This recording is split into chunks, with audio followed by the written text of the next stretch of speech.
Hello students, today our topic is protection of transformers. That is, how can we protect the power transformers in transmission line or distribution line. Today topic is this.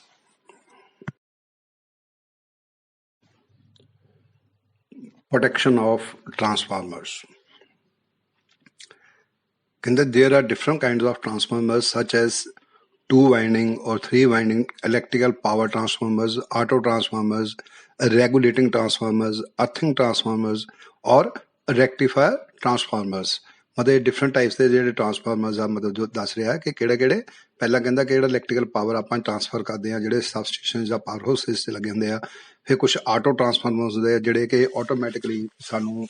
ਮਤਲਬ voltage ਨੂੰ up down ਕਰਦੇ ਆ load ਮੁਤਾਬਕ ਫਿਰ regulating power supply ਜਿਹੜੀ ਆ voltage ਨੂੰ regulate ਕਰਨ ਲਈ ਟਰਾਂਸਫਾਰਮਰਸ ਯੂਜ਼ ਕਰਦੇ ਆ ਫਿਰ ਅਰਥ ਟਰਾਂਸਫਾਰਮਰਸ ਹੁੰਦੇ ਆ ਤਾਂ ਜਾਂ ਰੈਕਟੀਫਾਇਰ ਟਰਾਂਸਫਾਰਮਰਸ ਆ ਇਹਨਾਂ ਦੇ ਵਿੱਚ ਮਤਲਬ ਦੱਸਿਆ ਵੀ ਡਿਫਰੈਂਟ ਟਾਈਪ ਦੇ ਜਿਹੜੇ ਆ ਉਹ ਟਰਾਂਸਫਾਰਮਰਸ ਲੱਗੇ ਹੁੰਦੇ ਹੈਗੇ ਆ ਕਹਿੰਦਾ different transformers demand different scheme of transformer protection ਹੁਣ ਕਹਿੰਦਾ ਜਿਹੜੇ ਕਿ ਡਿਫਰੈਂਟ ਟਾਈਪ ਦੇ ਟਰਾਂਸਫਾਰਮਰ ਆਪਾਂ ਲਗਾਉਂਦੇ ਆ ਸਿਸਟਮ ਵਿੱਚ ਬਟ ਉਹਨਾਂ ਦੀ ਪ੍ਰੋਟੈਕਸ਼ਨ ਵੀ ਡਿਫਰੈਂਟ ਹੀ ਹੁੰਦੀ ਹੈਗੀ ਆ ਉਹਨਾਂ ਦੇ ਜਿੱਦਾਂ ਦੀ ਮਤਲਬ ਆਪਾਂ ਟਰਾਂਸਫਾਰਮਰ ਦੀ ਪ੍ਰੋਟੈਕਸ਼ਨ ਨੇ ਉਦਾਂ ਦੀ ਆਪਾਂ ਸਕੀਮ ਜਿਹੜੀ ਇੰਪਲੀਮੈਂਟ ਕਰਦੇ ਆ ਕਹਿੰਦੇ depending upon their importance winding connections earthing method and mode of operations ਮਤਲਬ ਮੋਡ ਆਫ ਆਪਰੇਸ਼ਨ ਕਿੱਦਾਂ ਦੇ ਆਪਰੇਸ਼ਨ ਵਾਸਤੇ ਆਪਾਂ ਟਰਾਂਸਫਾਰਮਰ ਯੂਜ਼ ਕਰ ਰਹੇ ਆ ਅਰਥਿੰਗ ਕਿਹੋ ਜਿਹੀ ਕੀਤੀ ਹੋਈ ਉਹਦੀ ਵਾਈਂਡਿੰਗ ਕਨੈਕਸ਼ਨ ਕਿਤੇ ਆ ਕਿ ਸਟਾਰ ਚ ਆ ਕਿ ਡੈਲਟਾ ਚ ਆ ਕਿਸ ਤਰ੍ਹਾਂ ਦੇ ਹੈਗੇ ਆ ਉਸ ਤਰ੍ਹਾਂ ਦੇ ਨਾਲ ਜਿੱਦਾਂ ਦੀ ਉਹਦੀ ਰਿਕੁਆਇਰਮੈਂਟ ਆ ਜਿੱਦਾਂ ਦੀ ਉਹ ਹੈ ਉਸੇ ਤਰ੍ਹਾਂ ਦੀ ਉਹਦੀ ਜਿਹੜੀ ਪ੍ਰੋਟੈਕਸ਼ਨ ਸਕੀਮ ਆਪਾਂ ਇੰਪਲੀਮੈਂਟ ਕਰਦੇ ਆ It is common practice to provide buckles relay protection to all 0.5 MVA and above transformers. ਕਹਿੰਦਾ ਕਿ 0.5 ਤੱਕ ਦੇ ਜਿਹੜੇ ਇਸ ਤੋਂ ਉੱਪਰ ਵਾਲੇ ਜਿਹੜੇ ਟਰਾਂਸਫਾਰਮਰਸ ਆ ਸਾਰੇ ਆਪਾਂ ਬਕਲਸ ਰਿਲੇ ਜਿਹੜੀ ਆ ਉਹ ਅੱਗੇ ਪੜਾਂਗੇ ਉਹ ਜਿਹੜੀ ਪ੍ਰੋਟੈਕਸ਼ਨ ਜਿਹੜੀ ਆਪਾਂ ਇੰਪਲੀਮੈਂਟ ਕਰਦੇ ਹੈਗੇ ਆ ਤੇ ਬਾਕੀ ਕਹਿੰਦਾ ਡਿਸਟ੍ਰੀਬਿਊਸ਼ਨ ਟਰਾਂਸਫਾਰਮਰਸ ਜਿਹੜੇ ਨੇ ਜਿਹੜੇ ਡਿਸਟ੍ਰੀਬਿਊਸ਼ਨ ਟਰਾਂਸਫਾਰਮਰਸ ਨੇ only high voltage fuses are used as main protected device ਕਹਿੰਦਾ ਜਿਸ ਤਰ੍ਹਾਂ ਤੁਸੀਂ ਦੇਖਿਆ ਹੋਊਗਾ ਕਿ ਜਿਹੜੇ ਪੋਲ ਮਾਊਂਟਡ ਜਿਹੜੇ ਹੁੰਦੇ ਆ ਟਰਾਂਸਫਾਰਮਰਸ ਹੁੰਦੇ ਆ ਜਾਂ ਜਿਹੜੇ ਹੋਰ ਡਿਸਟ੍ਰੀਬਿਊਸ਼ਨ ਟਰਾਂਸਫਾਰਮਰ ਲੱਗੇ ਹੁੰਦੇ ਉਹਨਾਂ ਵਿੱਚ ਫਿਊਜ਼ਸ ਹੀ ਆਪਾਂ ਮੋਸਟਲੀ ਯੂਜ਼ ਕਰਦੇ ਆ for large related and important distribution transformer ਕਈ ਦੇਖੋ ਕੁਝ ਵੱਡੇ ਟਰਾਂਸਫਾਰਮਰ ਹੁੰਦੇ ਆ ਜਿਹੜੇ ਕਿ ਡਿਸਟ੍ਰੀਬਿਊਸ਼ਨ ਆਪਾਂ ਕਰਦੇ ਇੱਕ ਪ੍ਰਾਇਮਰੀ ਡਿਸਟ੍ਰੀਬਿਊਸ਼ਨ ਜਿਹਦਾ ਆਪਾਂ ਪੜ੍ਹੀ ਹੋਈ ਇੱਕ ਸੈਕੰਡਰੀ ਡਿਸਟ੍ਰੀਬਿਊਸ਼ਨ ਜਿਹੜੀ ਪ੍ਰਾਇਮਰੀ ਡਿਸਟ੍ਰੀਬਿਊਸ਼ਨ ਹੁੰਦੀ ਆ ਉਹ ਵੱਡੇ ਟਰਾਂਸਫਾਰਮਰਸ ਹੁੰਦੇ ਆ ਉਹਨਾਂ ਦੇ ਵਿੱਚ ਕਹਿੰਦਾ ਕਈ ਕੇਸਿਸ ਦੇ ਵਿੱਚ ਆਪਾਂ ਓਵਰ ਕਰੰਟ ਪ੍ਰੋਟੈਕਸ਼ਨ ਜਿਹੜੀ ਆਪਾਂ ਪਹਿਲਾਂ ਪੜ੍ਹੀ ਆ ਓਵਰ ਕਰੰਟ ਪ੍ਰੋਟੈਕਸ਼ਨ ਵੀ ਆਪਾਂ ਲਗਾਉਂਦੇ ਆ ਅਲੋਂਗ ਵਿਦ ਰਿਸਟ੍ਰਿਕਟਡ ਅਰਥ ਫਾਲਟ ਪ੍ਰੋਟੈਕਸ਼ਨ ਇੱਕ ਅਰਥ ਫਾਲਟ ਪ੍ਰੋਟੈਕਸ਼ਨ ਆਪਾਂ ਯੂਜ਼ ਕਰਦੇ ਆ ਤੇ ਇੱਕ ਓਵਰ ਕਰੰਟ ਪ੍ਰੋਟੈਕਸ਼ਨ ਜਿਹੜੀ ਯੂਜ਼ ਕਰਦੇ ਆ ਜਿਹੜੇ ਜ਼ਿਆਦਾ ਵੱਡੇ ਜਿਹੜੇ ਆ ਉਹ ਟਰਾਂਸਫਾਰਮਰਸ ਹੈਗੇ ਡਿਸਟ੍ਰੀਬਿਊਸ਼ਨ ਟਰਾਂਸਫਾਰਮਰਸ ਹੈਗੇ ਆ ਕਹਿੰਦਾ differential protection should be provided in the transformer rated above 5 MVA 5 MVA ਤੋਂ ਉੱਪਰ ਜਿਹੜੇ ਟਰਾਂਸਫਾਰਮਰਸ ਨੇ ਉਹਦੇ ਵਿੱਚ ਫਿਰ ਆਪਾਂ ਕੀ ਕਰਦੇ ਆ ਉਹਦੇ 'ਚ ਆਪਾਂ ਡਿਫਰੈਂਸ਼ੀਅਲ ਪ੍ਰੋਟੈਕਸ਼ਨ ਸਕੀਮ ਜਿਹੜੀ ਆ ਯੂਜ਼ ਕਰਦੇ ਆ ਜਿਹੜੀ ਕਿ ਆਪਾਂ ਪਹਿਲਾਂ ਆਲਰੇਡੀ ਪੜ੍ਹ ਚੁੱਕੇ ਹੈਗੇ ਆ ਉਸ ਤੋਂ ਬਾਅਦ ਕਹਿੰਦੇ depending upon the normal service condition nature of transformer faults degree of sustained overload scheme of tap changing and many other factors the suitable transformer protection scheme are chosen ਮਤਲਬ ਬਾਕੀ ਕਹਿੰਦਾ ਅਕੋਰਡਿੰਗ ਟੂ ਚੋਇਸ ਜਿੱਦਾਂ ਦੀ ਆਪਾਂ ਨੂੰ ਉੱਥੇ protection ਚਾਹੀਦੀ ਉਹ ਆਪਾਂ ਸਕੀਮ ਜਿਹੜੀ ਆ ਇੰਪਲੀਮੈਂਟ ਕਰ ਲੈਂਦੇ ਆ ਇਹ ਡਿਪੈਂਡ ਕਰਦਾ ਫਾਲਟਸ ਕਿਹੋ ਜਿਹੇ ਨੇ ਡਿਗਰੀ ਆਫ ਸਸਟੇਨ ਲੋਡ ਕਿਹੋ ਜਿਹਾ ਹੈ ਟੈਪ ਚੇਂਜਿੰਗ ਆਪਾਂ ਸਿਸਟਮ ਕੀ ਯੂਜ਼ ਕਰਦੇ ਆ ਇਦਾਂ ਸਾਰੇ ਫੈਕਟਰਸ ਜਿਹੜੇ ਡਿਪੈਂਡ ਕਰਦੇ ਹੈਗੇ ਆ ਪ੍ਰੋਟੈਕਸ਼ਨ ਸਕੀਮ ਕਿਹੋ ਜਿਹੀ ਆਪਾਂ ਇੰਪਲੀਮੈਂਟ ਕਰਨੀ ਹੈਗੀ ਆ ਹੁਣ ਦੇਖੋ ਜਿੱਦਾਂ ਆਪਾਂ ਪਹਿਲਾਂ ਤੁਹਾਨੂੰ ਵਿੱਚ ਟੌਪਿਕ ਦੇ ਵਿੱਚ ਆਇਆ ਸੀ ਹੈਡਿੰਗ ਕਿ ਬਕਲਸ ਰਿਲੇ ਪ੍ਰੋਟੈਕਸ਼ਨ ਕੀ ਹੁੰਦੀ ਹੈਗੀ ਐਕਚੁਅਲ 'ਚ ਇੱਕ ਰਿਲੇ ਆ ਜਿਹੜੀ ਕਿ ਆਪਾਂ ਮੇਨਲੀ ਪਾਵਰ ਟਰਾਂਸਫਾਰਮਰਸ ਦੇ ਵਿੱਚ ਯੂਜ਼ ਕਰਦੇ ਹੈਗੇ ਆ ਪ੍ਰੋਟੈਕਸ਼ਨ ਲਈ ਟਰਾਂਸਫਾਰਮਰ ਦੀ ਪ੍ਰੋਟੈਕਸ਼ਨ ਵਾਸਤੇ ਉਹਦੇ ਵਾਸਤੇ ਡਾਇਗਰਾਮ ਬਣੀ ਦੇਖੋ ਸਕਰੀਨ ਦੇ ਉੱਤੇ ਤੁਸੀਂ ਦੇਖ ਸਕਦੇ ਆ ਇਹਦੇ ਵਿੱਚ ਸਿਰਫ ਆਪਾਂ ਲੋਕੇਸ਼ਨ ਦੱਸੀ ਆ ਕਿ ਬਕਲਸ ਦੇ ਐਕਚੁਅਲ 'ਚ ਫਿੱਟ ਕਿੱਥੇ ਕੀਤੀ ਜਾਂਦੀ ਹੈ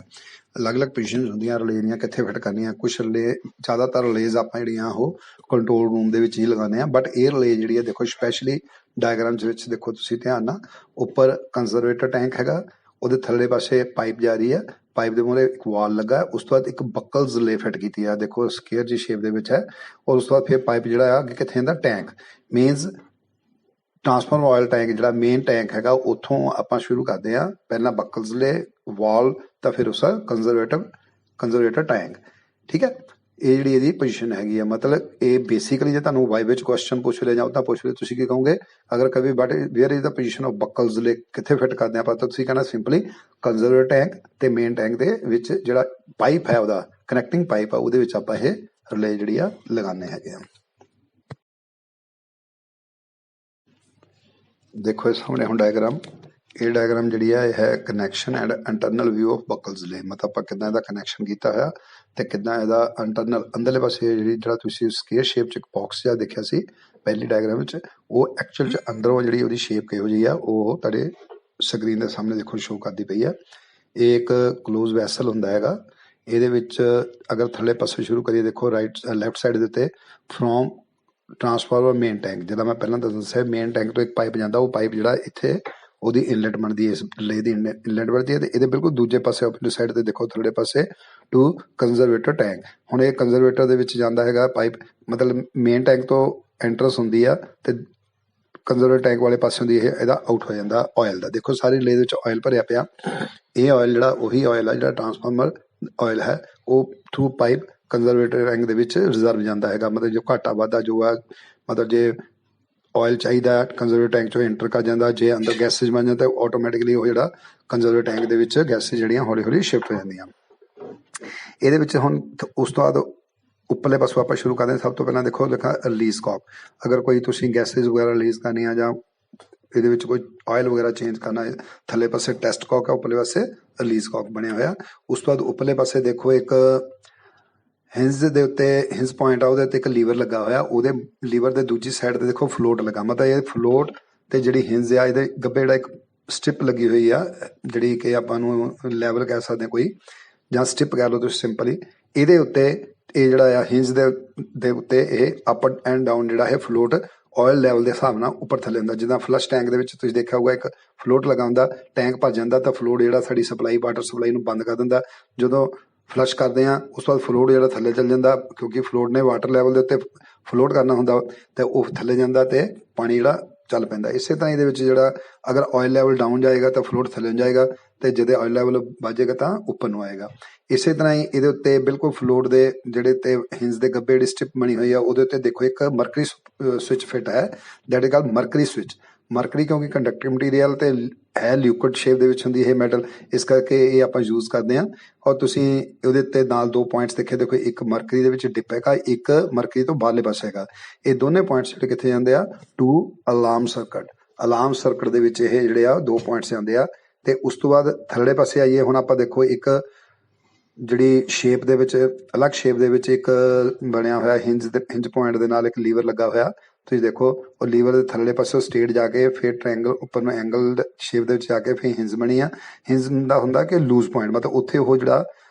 ਮਤਲਬ ਟੂ ਐਂਡ ਫਰੋ ਮੂਵ ਕਰ ਸਕਦਾ ਹੈਗਾ ਉਹ ਜਿਹੜਾ ਸਪਿੰਡਲ ਲੱਗਾ ਲੀਵਰ ਲੱਗਾ ਹੋਇਆ। ਉਸ ਲੀਵਰ ਦੇ ਦੂਸਰੇ ਪਾਸੇ ਦੇਖੋ ਸੇਮ ਉੱਪਰਲੇ ਟੌਪ ਵਾਂਗੂ ਕੀ ਲੱਗਾ ਹੋਇਆ, ਇੱਕ ਮਰਕਰੀ ਸਵਿਚ ਲੱਗਾ ਹੋਇਆ। ਠੀਕ ਹੈ, ਇਸੇ ਮਰਕਰੀ ਸਵਿਚ ਦੇ ਵਿੱਚ ਵੀ ਦੇਖੋ ਦੋ ਪੁਆਇੰਟਸ ਆ, ਇੱਕ ਮਰਕਰੀ ਚ ਡਿਪ ਹੋਇਆ ਪਿਆ ਤੇ ਦੂਜਾ ਜਿਹੜਾ ਉਹ ਮਰਕਰੀ ਤੋਂ ਬਾਹਰ ਹੈ। ਇਹਦਾ ਮਤਲਬ ਇਹ ਇਸ ਵੇਲੇ ਸਰਕਟ ਜਿਹੜਾ ਬਿਲਕੁਲ ਨਾਰਮਲ ਕੰਡੀਸ਼ਨ ਦੇ ਵਿੱਚ ਰਿਲੇ ਜਿਹੜੀ ਨਾਰਮਲ ਕੰਡੀਸ਼ਨ ਚ ਆ। ਤਾਂ ਔਰ ਇਹ ਪੁਆਇੰਟ ਕਿੱਥੇ ਆ ਟੂ ਟ੍ਰਿਪ ਸਰਕਟ। ਇਹ ਟ੍ਰਿਪ ਸਰਕਟ ਨੂੰ ਦੋ ਪੁਆਇੰਟ ਜਾਂਦੇ, ਮਤਲਬ ਜਿਹੜੀ ਰਿਲੇ ਦੇ ਦੋ ਪੁਆਇੰਟ ਟ੍ਰਿਪ ਸਰਕਟ ਵਾਲੇ ਹੁੰਦੇ ਆ ਉਹ ਇੱਥੇ ਕਨੈਕਟ ਕਰਦੇ ਆ ਆਪਾਂ। ਔਰ ਲੀਵਰ ਦਾ ਦੇਖੋ ਇਸ ਹਿਸਾਬ ਨਾਲ ਪੋਜੀਸ਼ਨ ਫਿਟ ਕੀਤੀ ਹੈ ਕਿ ਜਿਹੜਾ ਫਰੋਮ ਟਰਾਂਸਫਾਰਮਰ ਮੇਨ ਟੈਂਕ ਵੱਲੋਂ ਇਹ ਆਉਂਦਾ ਹੈਗਾ, ਜਿਹੜਾ ਆਇਲ ਆਉਂਦਾ ਹੈਗਾ ਜਾਂ ਆਇਲ ਜਦੋਂ ਐਂਟਰ ਕਰੇਗਾ ਤੇ ਲੀਵਰ ਬਿਲਕੁਲ ਉਸ ਡੋਰ ਦੇ ਉੱਪਰ ਲੱਗਾ ਹੋਇਆ।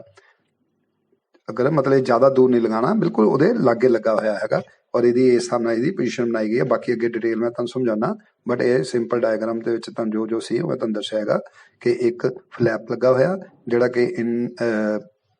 ਇਨ ਦੇ ਵਿੱਚ ਹੈਗਾ ਟਰਾਂਸਫਾਰਮਰ ਆਇਲ ਜਿੱਥੋਂ ਆਉਂਦਾ ਹੈਗਾ ਐਂਟਰ ਕਰਦਾ ਫਲੈਪ ਹੈ। ਉੱਪਰ ਜਾ ਕੇ ਹਿੰਜ ਪੁਆਇੰਟਸ ਨੇ ਦੋ, ਇੱਕ ਉੱਪਰਲੇ ਦਾ ਤੇ ਇੱਕ ਥੱਲੇ ਦਾ ਸ਼ੋ ਕੀਤੇ ਹੋਏ ਆ ਐਰੋ ਮਾਰ ਕੇ। ਉਸ ਤੋਂ ਬਾਅਦ ਇੱਕ ਮਰਕਰੀ ਸਵਿਚ ਲੱਗਾ ਥੱਲੇ ਪਾਸੇ, ਇੱਕ ਮਰਕਰੀ ਸਵਿਚ ਲੱਗਾ ਉੱਪਰਲੇ ਪਾਸੇ। ਥੱਲੇ ਪਾਸੇ ਵਾਲਾ ਮਰਕਰੀ ਸਵਿਚ ਟ੍ਰਿਪ ਸਰਕਟ ਨੂੰ ਜਾਂਦਾ, ਉੱਪਰਲੇ ਵਾਲਾ ਜਿਹੜਾ ਅਲਾਰਮ ਸਰਕਟ ਨੂੰ ਜਾਂਦਾ। ਅੱਗੇ ਸਮਝਾਊਂਗਾ ਮੈਂ ਤੁਹਾਨੂੰ। ਔਰ ਇੱਕ ਫਲੋਟ ਉੱਪਰਲੇ ਪਾਸੇ ਲੱਗਾ ਜਿਹੜਾ ਕਿ ਆਇਲ ਦੇ ਵਿੱਚ up and down oil level ਦੇ ਹਿਸਾਬ ਨਾਲ ਉੱਪਰ ਥੱਲੇ ਹੁੰਦਾ ਰਹਿੰਦਾ ਹੈ। ਤੇ ਦੂਸਰੇ ਪਾਸੇ ਇਹ ਆਇਲ ਜਦੋਂ ਇੱਥੋਂ ਮੂਵ ਕਰਕੇ ਆਊਟ ਕਿੱਥੋਂ ਨਹੀਂ ਹੁੰਦਾ ਹੈਗਾ to conservator tank. Conservator tank ਦੇ ਵਿੱਚ ਇਹ ਜਿਹੜੀ ਇਹਦੀ ਸਪਲਾਈ ਚੱਲ ਜਾਂਦੀ ਹੈਗੀ। ਇਸ ਤਰ੍ਹਾਂ ਇਹਦੀ ਡਾਇਗਰਾਮ ਜਿਹੜੀ ਆਪਾਂ ਬਣਾਈ ਹੋਈ ਹੈ। What is Buckles lay? कहते देखो Buckles lay in a transformer is an oil container housing the connecting pipe from main tank to conservator tank. ਮਤਲਬ ਕਹਿੰਦਾ ਇੱਕ ਕੰਟੇਨਰ ਜਿਹਦੇ ਵਿੱਚ ਆਇਲ ਪਿਆ ਹੋਇਆ, ਉਹ ਕੰਟੇਨਰ ਜਿਹੜਾ ਜੁੜਿਆ ਕਿਹਦੇ ਨਾਲ, ਪਾਈਪ ਦੇ ਨਾਲ ਜੁੜਿਆ। ਉਹ ਪਾਈਪ ਕੀ ਹੈ, ਕਨੈਕਟਿੰਗ ਪਾਈਪ ਹੈਗਾ, ਕਿੱਥੋਂ, from main tank to conservator tank. ਉਸ ਤੋਂ ਬਾਅਦ ਕਹਿੰਦਾ ਦੇਖੋ it has mainly 2 elements, 2 elements ਹੁੰਦੇ ਆ, ਜਿੱਦਾਂ ਮੈਂ ਤੁਹਾਨੂੰ ਪਹਿਲਾਂ ਡਾਇਗਰਾਮ ਸਮਝਾਇਆ ਕੀ ਆ ਕਿ the upper element consists of a float, float ਦਾ ਬਣਿਆ। The float is attached to a hinge in such a way that it can move up and down depending upon the oil level in the Buckley container। We Buckley container ਦੇ ਵਿੱਚ ਜਿੰਨਾ ਵੀ oil level ਹੈ ਉਸ ਦੇ ਮੁਤਾਬਕ ਜਿਹੜਾ float ਹੈ ਉਹ up and down ਜਿਹੜਾ ਉਹ flow ਕਰਦਾ ਰਹਿੰਦਾ ਹੈਗਾ oil ਦੇ ਉੱਪਰਲੇ ਪਾਸੇ। One murky switch fixed on the float, ਇੱਕ ਜਿਸ ਤਰ੍ਹਾਂ ਮੈਂ ਡਾਇਗਰਾਮ 'ਚ ਆਪਾਂ ਦੇਖਿਆ ਇੱਕ murky switch ਲੱਗਾ ਹੋਇਆ। The alignment of the murky switch hence depends upon the position of the float। ਜਿਸ ਤਰ੍ਹਾਂ ਤੁਸੀਂ ਡਾਇਗਰਾਮ 'ਚ ਦੇਖਿਆ ਹੈ ਕਿ ਇੱਕ 30 ਡਿਗਰੀ ਅਪ ਡਾਊਨ, ਅਪ ਵਾਲੇ ਪਾਸੇ ਨੂੰ ਇਹ ਫਲੋਟ ਜਿਹੜਾ ਆ ਉਹ ਇਸ ਵੇਲੇ ਪੋਜੀਸ਼ਨ 'ਚ ਸ਼ੋ ਕਰ ਰਿਹਾ। ਤੇ ਉਹਦੇ ਉੱਤੇ ਕਹਿੰਦਾ ਇੱਕ ਮਰਕੀ ਸਵਿਚ ਲੱਗਾ ਹੈ ਕਿ ਜਿਹੜਾ ਕਿ ਉਹ ਉਸ ਪੋਜੀਸ਼ਨ ਦੇ, ਫਲੋਟ ਦੀ ਪੋਜੀਸ਼ਨ ਦੇ ਹਿਸਾਬ ਨਾਲ ਹੀ ਉਹ ਸੈੱਟ ਕਰਦਾ ਆਪਣੀ ਪੋਜੀਸ਼ਨ ਨੂੰ। ਮਤਲਬ ਮੀਨਸ ਉਹ ਇੱਕ ਕਿਸਮ ਦਾ ਕਹਿ ਸਕਦੇ ਤੁਸੀਂ ਕਿ ਫਲੋਟ ਤੇ ਹਿੰਜ ਦੇ ਵਿਚਕਾਰ ਜਿਹੜੀ ਰੋਡ ਜੀ ਲੱਗੀ ਹੈ ਉਹਦੇ ਨਾਲ ਫਿਕਸ ਕੀਤਾ ਹੈ। ਫਲੋਟ ਥੱਲੇ ਨਾ ਆਊਗਾ ਤਾਂ ਮਰਕੀ ਸਵਿਚ ਵੀ ਥੱਲੇ ਆਊਗਾ, ਫਲੋਟ ਉੱਪਰ ਜਾਊਗਾ ਤਾਂ ਮਰਕੀ ਸਵਿਚ ਵੀ ਉੱਪਰ ਜਾਊਗਾ।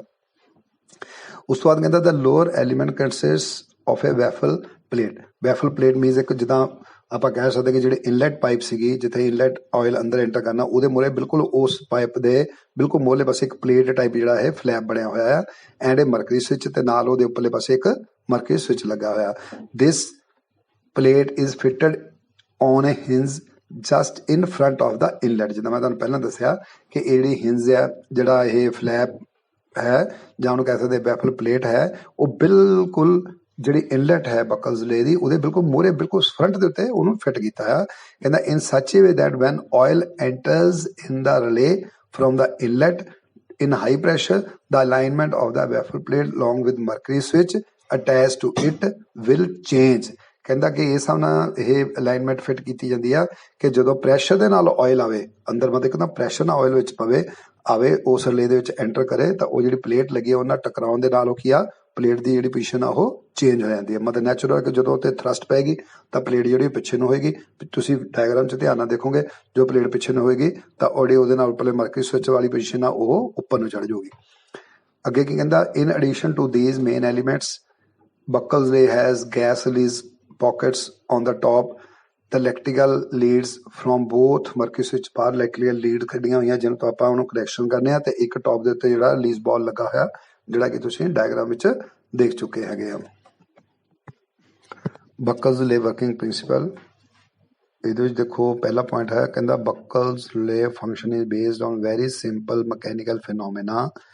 And it is mechanically actuated. ਮਤਲਬ ਹੁਣ ਜਿਹੜੀ ਆਪਾਂ ਕ੍ਰੀਏਟ ਕਰਨੀ ਆ, ਮਤਲਬ ਜਿਹੜੀ ਵੈਲਿਊ ਨੂੰ ਆਪਾਂ ਕੰਪੇਅਰ ਕਰਨਾ ਹੋ, ਇਹਦੇ ਵਿੱਚ ਕੋਈ ਕਰੰਟ ਨਹੀਂ ਆ, ਕੋਈ ਵੋਲਟੇਜ ਨਹੀਂ ਆ, ਕੋਈ ਪਾਵਰ ਨਹੀਂ ਆ, ਇਹਦੇ ਵਿੱਚ ਕੰਪੇਅਰਿੰਗ ਵੈਲਿਊ ਜਿਹੜੀ ਆ ਉਹ ਕੀ ਆ, ਦੈਟ ਇਜ਼ ਦਾ ਮਕੈਨੀਕਲ ਫਿਨੋਮੇਨਾ। ਹੁਣ ਕੋਈ ਆਪਾਂ ਵੈਲਿਊ ਨੂੰ ਕੰਪੇਅਰ ਨਹੀਂ ਕਰਨਾ, ਆਪਾਂ ਮਕੈਨੀਕਲੀ ਰਿਲੇ ਦੀ ਟ੍ਰਿਪਿੰਗ ਦੇਖਣੀ ਆ, ਉਹਦੇ ਪੁਆਇੰਟਸ ਦੇਖਣੇ ਆ ਵੀ ਪੁਆਇੰਟ ਕਿੱਧਰ ਨੂੰ, ਜੇ ਉੱਪਰਲਾ ਫਲੋਟ ਥੱਲੇ ਆ ਰਿਹਾ ਕਿ ਉੱਪਰ ਆ ਰਿਹਾ, ਜਾਂ ਜਿਹੜੇ ਮੋਰੇ ਉਹਦੇ ਫਲੈਪ ਲੱਗਾ ਹੋਇਆ ਆ ਉਹ ਫਲੈਪ ਅੱਗੇ ਨੂੰ ਜਾ ਰਿਹਾ ਕਿ ਜਾਂ ਪਿੱਛੇ ਨੂੰ ਆ ਰਿਹਾ, ਉਹਦੇ ਹਿਸਾਬ ਨਾਲ ਇਹ ਟ੍ਰਿਪ ਕਰੇਗੀ ਰਿਲੇ ਜਿਹੜੀ ਆ ਪਹਿਲੇ ਪੁਆਇੰਟ ਦੇ ਵਿੱਚ। ਦੂਜਾ ਕਹਿੰਦਾ whenever there will be a minor internal fault in the transformer such as an insulation fault between turns, breakdown of core of the transformer, core heating, the insulating, ਉਸ ਤੋਂ ਬਾਅਦ the insulating transformer oil will be decomposed in different hydrocarbon gases,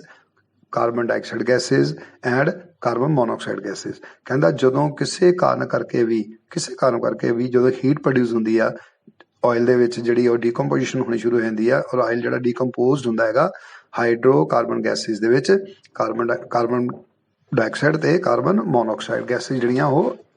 oil ਦੇ ਵਿੱਚ ਬਣਨੀਆਂ ਸ਼ੁਰੂ ਹੋ ਜਾਂਦੀਆਂ। ਤੇ ਇਹੋ ਕਿ ਆਇਲ ਗੈਸਿਸ ਜਾਂਦੀਆਂ ਕਿਤੇ ਨਾ, ਦੇਖੋ ਤੀਜਾ point, the gases produce due to the decomposition of the transformer insulating oil and accumulate in the upper part of the Buchholz container. ਹੁਣ ਟਰਾਂਸਫਾਰਮਰ ਵਿੱਚ ਗੈਸਿਸ ਜਨਰੇਟ ਹੋਈਆਂ, ਹੁਣ ਜਦੋਂ ਗੈਸਿਸ ਜਾਣਗੀਆਂ ਪ੍ਰੈਸ਼ਰ ਬਣੂਗਾ, ਗੈਸਿਸ ਕਿੱਥੇ ਜਾਣਗੀਆਂ, ਜਦੋਂ ਉਹਨਾਂ ਨੂੰ ਰਸਤਾ ਮਿਲੂਗਾ, ਉਹਨਾਂ ਨੂੰ ਰਸਤਾ ਕਿੱਥੋਂ ਮਿਲਿਆ, ਮੇਨ ਟੈਂਕ ਦੇ ਵਿੱਚੋਂ ਦੀ ਕੰਜ਼ਰਵੇਟਰ ਟੈਂਕ ਦੇ ਵਿੱਚ ਜਾਣ ਲਈ ਆਪਾਂ ਇੱਕ ਜਿਹੜੀ ਪਾਈਪ ਲਾਈ ਆ ਉਹਦੇ ਥਾਣੀ ਉਹ ਕੰਜ਼ਰਵੇਟਰ ਟੈਂਕ ਦੇ ਵਿੱਚ ਜਾਣੀਆਂ ਸ਼ੁਰੂ ਹੁੰਦੀਆਂ। ਬਟ ਉਹ ਕੰਜ਼ਰਵੇਟਰ ਟੈਂਕ ਜਿਹੜਾ ਆ ਉਹਦੇ ਰਸਤੇ ਵਿੱਚ ਆਪਾਂ ਇੱਕ ਬਕਲਜ਼ਲੇ ਲਾਈ ਆ, ਇਸ ਕਰਕੇ ਉਹ ਜਿਹੜੀ ਗੈਸਿਸ ਆ ਸਭ ਤੋਂ ਪਹਿਲਾਂ ਬਕਲਜ਼ਲੇ ਦੇ ਵਿੱਚ ਅਕੂਮੂਲੇਟ ਹੋਣੀਆਂ ਸ਼ੁਰੂ ਹੋਣਗੀਆਂ, ਮੀਨਸ ਐਂਟਰ ਕਰਨਗੀਆਂ ਤੇ ਹੌਲੀ ਹੌਲੀ ਉੱਪਰਲੇ ਪਾਸੇ ਤੇ ਜਾ ਕੇ ਉਹ ਅਕੂਮੂਲੇਟ ਮੀਨਸ ਇਕੱਠੀਆਂ ਹੋਣੀਆਂ ਸ਼ੁਰੂ ਹੋ ਜਾਣਗੀਆਂ gases.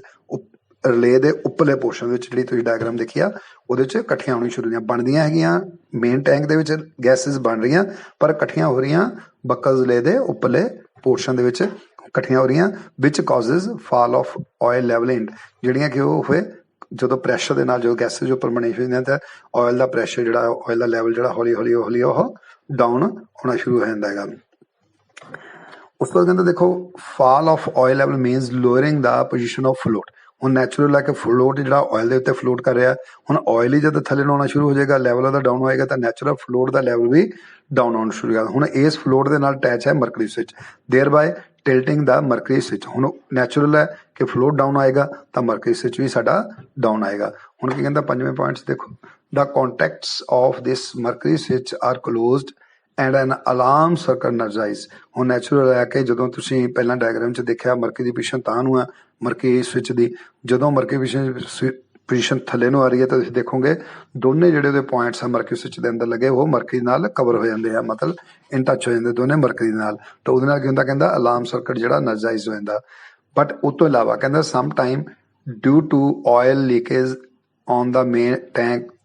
air bubbles may be accumulate in the upper part of the buckles container which may also cause of fall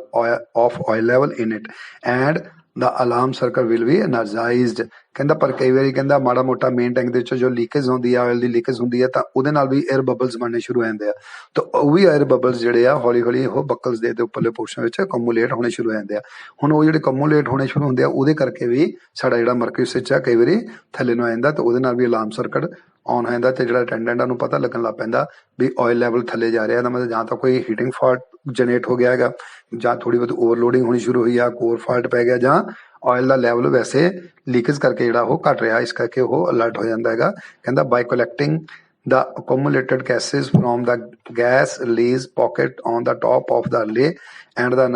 analyzing them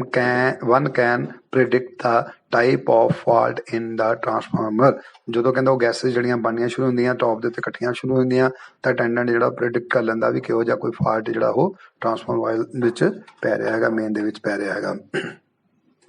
ਉਸ ਤੋਂ ਬਾਅਦ ਦੇਖੋ 7ਵਾਂ ਪੁਆਇੰਟ ਹੈ ਕਹਿੰਦਾ ਮੋਰ ਸੈਵਰਲ ਟਾਈਪਸ ਆਫ ਫਾਲਟਸ ਹੋਰ ਵੀ ਬਹੁਤ ਸਾਰੇ ਇਹ ਤਾਂ ਫਾਲਟ ਸੀ ਨਾ ਸਿੰਪਲ ਜਿਹਾ ਵੀ ਕੋਰ ਫਾਲਟ ਪੈ ਗਿਆ ਜਾਂ ਕੋਈ ਓਵਰਲੋਡਿੰਗ ਹੋ ਗਈ ਹਲਕੀ ਜੀ। ਉਸ ਤੋਂ ਇਲਾਵਾ ਕਹਿੰਦਾ such a short circuit between phase or to earth and faults in the tap changing equipment are accompanied by a surge of oil with which strikes the baffle plate and causes the murky switch of the lower element to close। ਕਹਿੰਦਾ ਹੁਣ ਕਿਸੇ ਵੇਲੇ short circuit ਹੋ ਗਿਆ ਜਾਂ ਕੋਈ ਅਰਥ fault ਪੈ ਗਿਆ ਇਦਾਂ ਦੀ ਕੰਡੀਸ਼ਨ ਦੇ ਵਿੱਚ ਜਿਹੜਾ ਆ ਬਹੁਤ ਜ਼ਿਆਦਾ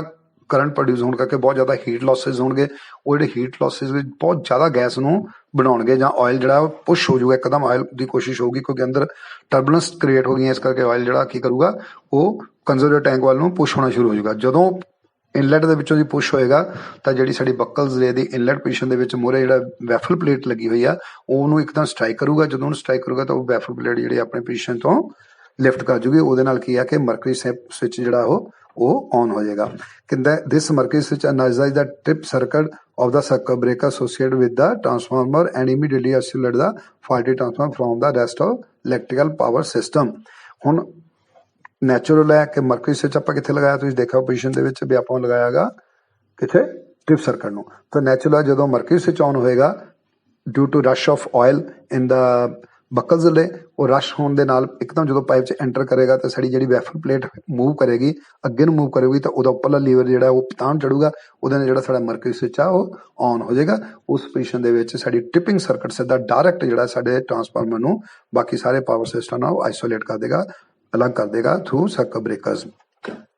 ਇਹ ਇਸ ਤਰ੍ਹਾਂ ਇਹ ਬਕਲਸ ਦੇ ਜਿਹੜੀ ਆ ਉਹ ਫੰਕਸ਼ਨ ਕਰਦੀ ਆ। ਇਹਦੇ ਨਾਲ ਮੈਂ ਤੁਹਾਨੂੰ ਇੱਕ ਵੀਡੀਓ ਲਿੰਕ ਵੀ ਭੇਜ ਰਿਹਾ ਹੈਗਾ ਤੁਸੀਂ ਉਹ ਵੀਡੀਓ ਲਿੰਕ ਦੇਖੋ YouTube ਦਾ ਵੀਡੀਓ ਲਿੰਕ ਆ ਉਹਦੇ ਵਿੱਚ ਤੁਹਾਨੂੰ ਇਹ ਹੋਰ ਜ਼ਿਆਦਾ ਕਲੀਅਰ ਚੀਜ਼ ਹੋਵੇਗੀ ਕਿਉਂਕਿ ਉੱਥੇ ਡਾਇਗਰਾਮ ਦੇ ਵਿੱਚ ਵੀ ਉਹਨੇ ਸਮਝਾਇਆ ਹੋਇਆ ਤੁਹਾਨੂੰ ਡਾਇਗਰਾਮ ਦੇ ਨਾਲ ਸਮਝਾ ਰਿਹਾ ਉਹ ਜ਼ਿਆਦਾ ਕਲੀਅਰ ਹੋ ਜਾਏਗਾ। ਥੈਂਕਸ।